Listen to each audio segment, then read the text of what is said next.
Hello guys, welcome to Nijini's vlogs. അപ്പൊ ഞാനിന്ന് നിങ്ങളുടെ മുന്നിൽ വന്നിരിക്കുന്നത് ഹെൽത്ത് ഇൻഷുറൻസിന്റെ ഇമ്പോർട്ടൻസിനെ കുറിച്ച് പറയാനും അതുപോലെ തന്നെ നമ്മൾ ഒരു ഹെൽത്ത് ഇൻഷുറൻസ് എടുക്കുമ്പോൾ ശ്രദ്ധിക്കേണ്ട ടിപ്സ് എന്തൊക്കെയാണെന്ന് പറഞ്ഞു തരാൻ വേണ്ടിയിട്ടുമാണ്.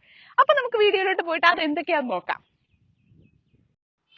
അപ്പൊ ഇത് നമുക്ക് ഈ ഒരു ഹെൽത്ത് ഇൻഷുറൻസ് പോളിസിയുടെ ഇമ്പോർട്ടൻസ് എന്നാന്ന് ആദ്യം നോക്കാം. അതായത് ഒരു ഹെൽത്ത് ഇൻഷുറൻസ് പോളിസി നമുക്ക് ഒരിക്കലും അറിയാൻ പറ്റില്ല എപ്പോഴാണ് നമുക്കൊരു അസുഖം വരിക എന്നുള്ളത്. അസുഖം, ആക്സിഡൻസ്, ഇങ്ങനത്തെ കാര്യങ്ങൾ നമുക്ക് ഒരിക്കലും പ്രെഡിക്റ്റ് ചെയ്യാൻ പറ്റില്ല. അത് ആക്സിഡന്റലി വരുന്നതാണ് അല്ലെങ്കിൽ അൺഎക്സ്പെക്ടഡ്ലി വരുന്നതാണ്. സോ ആ സമയത്ത് നമ്മളുടെ കയ്യിൽ ആവശ്യത്തിന് പൈസ ഉണ്ടായിക്കൊള്ളണമെന്നില്ല.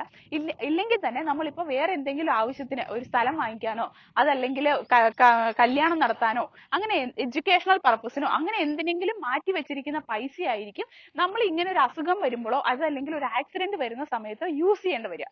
അവിടെ നമുക്ക് പോവുക നമ്മുടെ ഫിനാൻഷ്യൽ സ്റ്റെബിലിറ്റിയാണ്. ആദ്യം തന്നെ ഫിനാൻഷ്യൽ സ്റ്റെബിലിറ്റി മെയിൻറ്റെയിൻ ചെയ്യാൻ വേണ്ടിയിട്ട് നമുക്ക് ഉപയോഗിക്കാവുന്ന ഏറ്റവും നല്ലൊരു മാർഗമാണ് ഹെൽത്ത് ഇൻഷുറൻസ്. അതാണ് നമ്മൾ ആദ്യത്തെ ഇമ്പോർട്ടൻസ് എന്ന് പറയുന്നത്, നമ്മുടെ ഫിനാൻഷ്യൽ സ്റ്റെബിലിറ്റിക്ക് വേണ്ടി. അതുപോലെ തന്നെ നമുക്ക് ഇന്ന് അറിയാം, നമ്മുടെ കേരളത്തിന്റെ ഒരു സാഹചര്യം, കേരളത്തിന്റെ അല്ല എല്ലാ ഇന്ത്യ മൊത്തത്തിലും ഒരു സാഹചര്യം വെച്ചിട്ട് ഗവൺമെന്റ് ഹോസ്പിറ്റൽസ് നമ്മുടെ അടുത്ത് എല്ലാ എക്യുപ്മെന്റ്സും സൗകര്യങ്ങളോടും കൂടിയ ഗവൺമെന്റ് ഹോസ്പിറ്റൽസ് വളരെ കുറവായിരിക്കും. നമ്മുടെ അവിടെയാണെങ്കിൽ മെഡിക്കൽ കോളേജുകളിൽ മാത്രമേ നമുക്ക് എല്ലാ സൗകര്യങ്ങളും ഉണ്ടാവത്തുള്ളൂ. അവിടെ തന്നെ അവര് പല ടെസ്റ്റുകളും സ്കാനുകളും ഒക്കെ നമുക്ക് പുറത്തോട്ടാണ് കുറിക്കുക. അപ്പൊ നമ്മൾ പോയി ആശ്രയിക്കേണ്ടി വരിക ഒരു പ്രൈവറ്റ് സെക്ടറിലുള്ള ഒരു ഹോസ്പിറ്റലിനെ ആയിരിക്കും. നമുക്ക് എല്ലാവർക്കും അറിയാം, ഒരു പ്രൈവറ്റ് സെക്ടറിൽ പോയിട്ട് ഒരു സ്കാൻ ചെയ്യുക അല്ലെങ്കിൽ ഒരു ജസ്റ്റ് ഒരു ബ്ലഡ് ടെസ്റ്റ് എടുക്കുക എന്നൊക്കെ പറയുന്നത് വളരെ എക്സ്പെൻസീവ് ആണ്. നമുക്കൊരു ആക്സിഡന്റ് പറ്റിയോ അല്ലെങ്കിൽ ഒരു വലിയൊരു സിവിയർ ഡിസീസസും ഒക്കെ ആയിട്ട് ചെന്ന് കഴിയുമ്പോൾ നമുക്ക് ലക്ഷങ്ങൾ അവിടെ തന്നെ ചെലവാകും. നമുക്കൊരു ഗവൺമെന്റ് ഹോസ്പിറ്റലിൽ പോയാൽ ഇത്ര സൗകര്യത്തോടെ നല്ലൊരു ട്രീറ്റ്മെന്റ് കിട്ടിക്കൊള്ളണമെന്നില്ല. അപ്പോൾ ആ ഒരു സാഹചര്യത്തിൽ നമുക്ക് പൈസയാണ് ഏറ്റവും വലിയ മാനദണ്ഡമായിട്ട് വരിക. നല്ലൊരു ചികിത്സ ലഭിക്കണമെങ്കിൽ നമ്മൾ പൈസ അത്രയും മുടക്കേണ്ടതായിട്ട് വരും.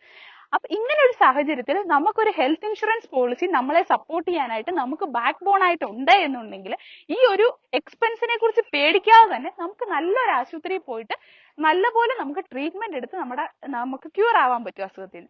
അതാണ് സെക്കൻഡ് പോയിന്റ് വരിക.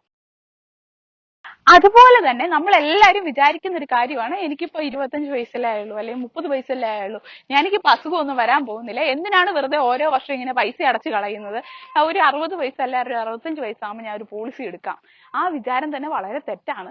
നമുക്ക് എപ്പോ വേണമെങ്കിലും ഏത് സമയത്ത് വേണമെങ്കിലും അസുഖങ്ങൾ ഉണ്ടാവാം. അതൊക്കെ ദൈവത്തിന്റെ കയ്യിലിരിക്കുന്ന കാര്യങ്ങളാണ്. അപ്പൊ ആ സമയത്ത് നമുക്ക് ഒരു സേവിങ്സ് ഉള്ളത് മൊത്തത്തിൽ ഈ ഒരു ഒറ്റ അസുഖം നമ്മുടെ അടുത്തുനിന്ന് എടുത്തുകൊണ്ട് പോകും. സോ അതുപോലെ തന്നെ ഇന്നത്തെ കാലത്ത് എന്ന് പറഞ്ഞാൽ ലൈഫ് സ്റ്റൈൽ ഡിസീസസ് വളരെ കൂടുതലുള്ള ഒരു സമയമാണ്. കൊളസ്ട്രോൾ ആയിക്കോട്ടെ, ഹാർട്ട് ഡിസീസസ് ആയിക്കോട്ടെ, ലിവറിനുണ്ടാകുന്ന പ്രോബ്ലംസ് ആയിക്കോട്ടെ, ഇതെല്ലാം വളരെ ചെറുപ്പത്തിൽ തന്നെ നമുക്കൊരു 40 വയസ്സിനുള്ളിൽ തന്നെ വന്നു തുടങ്ങും.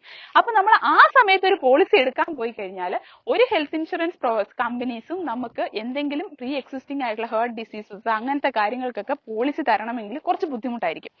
അപ്പൊ അവര് നമുക്ക് വെയിറ്റിംഗ് പീരീഡ് അങ്ങനത്തെ കുറെ കാര്യങ്ങളൊക്കെ വെക്കും. നമ്മൾ എത്ര നേരത്തെ പോളിസി എടുക്കുന്നോ അത് അത്രയും നന്നായിരിക്കും എന്നേ എനിക്ക് പറയാനുള്ളൂ.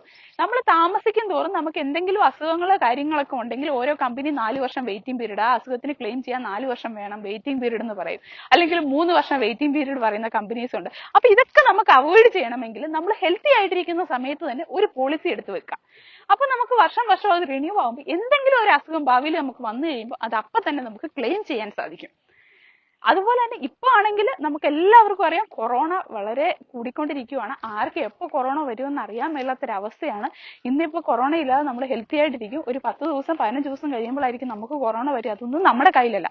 അപ്പോൾ ആ ഒരു സമയത്തും നമുക്കൊരു ബാക്കപ്പ് ആയിട്ട് നമുക്കൊരു ഹെൽത്ത് ഇൻഷുറൻസ് പോളിസി ഉണ്ടെങ്കിൽ എത്ര നന്നായിരിക്കും എന്ന് നിങ്ങളൊന്ന് ആലോചിച്ച് നോക്ക്.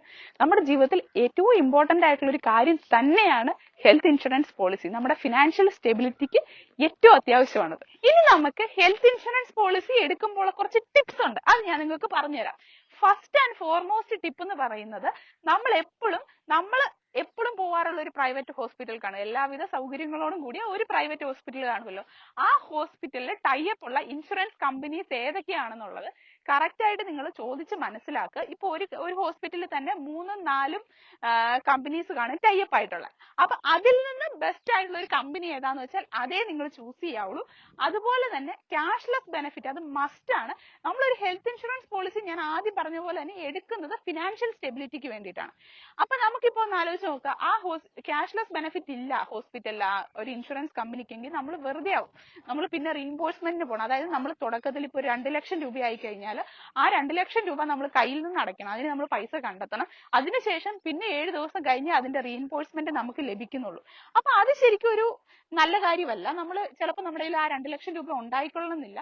അപ്പൊ അങ്ങനെ വന്നു കഴിയുമ്പോൾ നമ്മൾ അത് എവിടുന്നേലും മറയ്ക്കണം, കണ്ടുപിടിക്കണം, കടം മേടിക്കണം, അങ്ങനെയൊക്കെ ചെയ്തിട്ട് പിന്നെ നമ്മൾ ഈ ഡോക്യുമെന്റ്സ് കാര്യങ്ങളെല്ലാം കൊണ്ടുപോയി സബ്മിറ്റ് ചെയ്ത് അത് കഴിഞ്ഞതിന് ശേഷമേ റീഇൻഫോഴ്സ്മെന്റ് നമുക്ക് ലഭിക്കുകയുള്ളൂ. അപ്പൊ അതിന് മറിച്ച് നമ്മളൊരു ക്യാഷ്ലെസ് ബെനിഫിറ്റ് ആണെങ്കിൽ ഒന്ന് ആലോചിച്ച് നോക്കൂ. നമുക്ക് ഈ ഒരു വർക്കുകളൊന്നുമില്ല, ഹോസ്പിറ്റലിൽ അഡ്മിറ്റ് ആവുന്നു, 20 മിനിറ്റിനുള്ളിൽ അവർ ക്യാഷ്ലെസ് ബെനിഫിറ്റ് ആക്ടിവേറ്റ് ചെയ്യുന്നു. അതോടുകൂടി പിന്നെ പൈസയുടെ യാതൊരുവിധ ബുദ്ധിമുട്ടുകളും നമ്മൾ അനുഭവിക്കേണ്ടി വരുന്നില്ല. ഫസ്റ്റ് ആൻഡ് ഫോർമോസ്റ്റ് ആയിട്ട് നിങ്ങൾ അത് ചെക്ക് ചെയ്യുക. അതിനുശേഷം നമ്മൾ ഈ ഇൻഷുറൻസ് കമ്പനി ചൂസ് ചെയ്യുന്നതിന് കുറച്ച് മാനദണ്ഡങ്ങൾ നോക്കുക. ആദ്യം തന്നെ അവർ കോ പേയ്മെന്റ് എന്തെങ്കിലും വാങ്ങിക്കുന്നവരാണോ? ചില ഇൻഷുറൻസ് കമ്പനിയുടെ പോളിസികൾക്ക് 80% കമ്പനി പേ ചെയ്യും, ബാക്കി 20% നമ്മൾ പേ ചെയ്യുന്നൊരിതുണ്ട്. അത് നമ്മൾ എപ്പോഴും അവോയ്ഡ് ചെയ്യുക. നമ്മൾ ഒരു പോളിസി എടുക്കുമ്പോൾ ഒരു 2000-3000 രൂപ പ്രീമിയത്തിന്റെ വ്യത്യാസം നോക്കിയിട്ട് ഒരു 80% മാത്രം കമ്പനി പ്രൊവൈഡ് ചെയ്യുന്ന അങ്ങനത്തെ ഒരു ഇൻഷുറൻസ് എടുക്കാതിരിക്കുക. അങ്ങനെ വന്നു കഴിയുമ്പോൾ നമ്മൾ പിന്നെയും കയ്യിൽ പൈസ അടയ്ക്കേണ്ടിയാണ് വരിക. അതൊരിക്കലും ചെയ്യാതിരിക്കുക. അതുപോലെ തന്നെ ക്യാപ്പിംഗ് ഉണ്ടോ? അതായത് ഇപ്പൊ റൂം റെന്റിന് അവർ ഇത്ര രൂപയെ തരുള്ളൂ. ചിലരുണ്ട് AC റൂമിന് മാത്രമേ ഞങ്ങൾ നിങ്ങൾക്ക് തരത്തുള്ളൂ, അതുപോലെ തന്നെ ICUവിന് നിങ്ങൾക്ക് ഒരു ദിവസം ഇത്ര രൂപയെ തരുള്ളൂ. നമ്മൾ പോകുന്ന ആശുപത്രിയിൽ ചിലപ്പോൾ ആ ഒരു എക്സ്പെൻസ് ആയിരിക്കില്ല ഉണ്ടാവുക. അപ്പൊ ബാക്കി പൈസ നമ്മൾ പിന്നെയും കയ്യിൽ നിന്ന് അടയ്ക്കേണ്ടി വരും. ഓരോരോ സെക്ഷൻസിനും അവർ റെസ്ട്രിക്ഷൻസ് വെച്ചിട്ടുണ്ടാവും. അപ്പൊ അങ്ങനത്തെ ഉള്ള ഇൻഷുറൻസ് കമ്പനിയുടെ പോളിസീസ് നിങ്ങൾ മാക്സിമം ഒഴിവാക്കുക. നമ്മൾ പോളിസി എടുക്കുമ്പോൾ 1000 രൂപയോ 2000 രൂപയോ മാത്രമാണ് ഒരു കൂടുതൽ വരിക. നമുക്ക് ഇങ്ങനെ ക്യാപ്പിംഗ് കോ പേയ്മെന്റ് ഒന്നും ഇല്ലാത്തൊരു പോളിസി ലഭിക്കാൻ വേണ്ടിയിട്ട്. അത് നോക്കിയിട്ട് നിങ്ങൾ ഒരിക്കലും ഒരു കുറഞ്ഞ ഒരു 2000 രൂപ അപ്പത്തെ ഒരു ബെനിഫിറ്റ് നോക്കിയിട്ട് നിങ്ങൾ ഒരിക്കലും പോളിസി എടുക്കാതിരിക്കുക.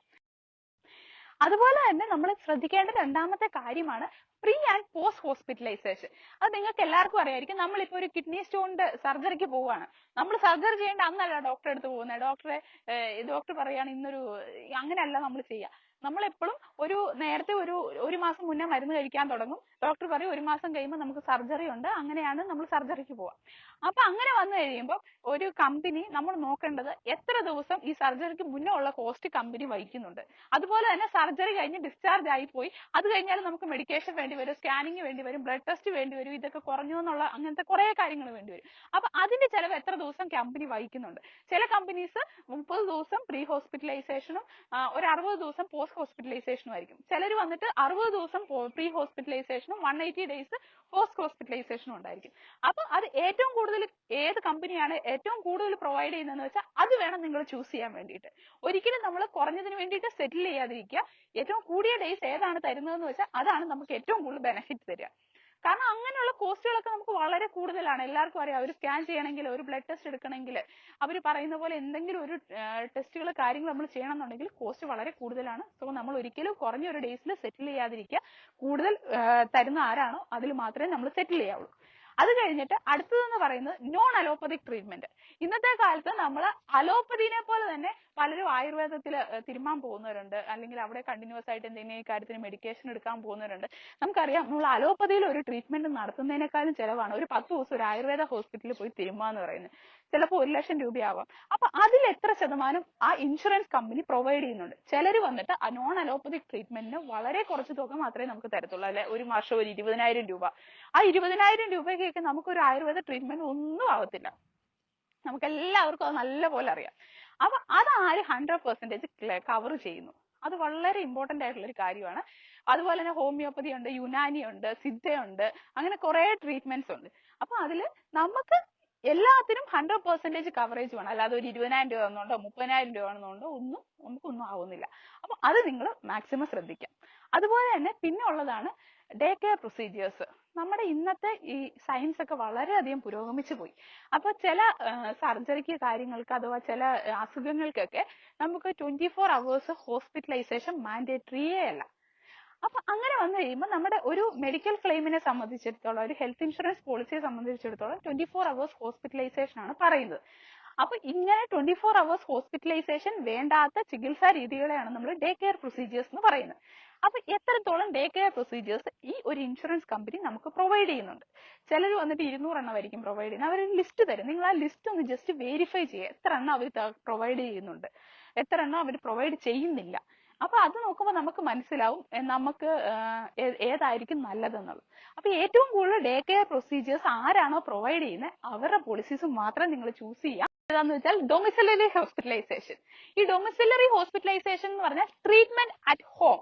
അതായത് നമ്മൾ പ്രായമായൊരു 60 വയസ്സ് അല്ലെങ്കിൽ ഒരു 70 വയസ്സൊക്കെ കഴിഞ്ഞവർക്ക് ഹോസ്പിറ്റലിൽ പോയി ട്രീറ്റ്മെന്റ് എടുക്കുക എന്ന് പറയുന്നത് ബുദ്ധിമുട്ടാണ്. അതുപോലെ ഇപ്പൊ നമുക്ക് ആക്സിഡന്റ് ഒക്കെ പറ്റി കിടക്കുവാണെന്ന് വിചാരിച്ചു, അങ്ങനെയുള്ളപ്പോൾ നമുക്ക് ഹോസ്പിറ്റലിൽ പോയി ഒരു ട്രീറ്റ്മെന്റ് എടുക്കുക എന്ന് പറഞ്ഞാൽ അത് ബുദ്ധിമുട്ടാണ്. ട്രാവൽ ചെയ്ത് പോകണം, അതിന് ആംബുലൻസ് വരേണ്ടി വരും, അങ്ങനെ എഴുന്നേറ്റ് നടക്കാൻ പറ്റാതെ കിടക്കുന്നു. അപ്പൊ ആ ഒരു സിറ്റുവേഷനിലൊക്കെ നമ്മുടെ ഡോക്ടറും നേഴ്സും ഒക്കെ വീട്ടിൽ വന്ന് ചികിത്സിക്കാം.